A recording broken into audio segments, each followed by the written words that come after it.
Čaute, v tomto videu si povieme, ako sa zbaviť hlavne bolesti krčnej chrbtice a ako ju aj zároveň posilniť. Poďme si ukázať zo pár cvikov, ako na to.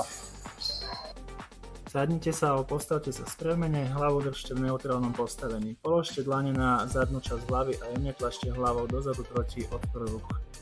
Udržujte túto pozíciu 5 až 10 sekúnd, pričom nezmeníte polohu hlavy.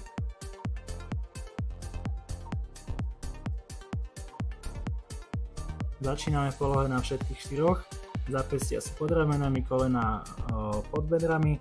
Zdvihnite pravú ruku a ľavú nohu, pričom udržujete hlavu v neutrálnom postavení. Pomaly zaklonte hlavu, ako by ste sa chceli pozrieť pred seba.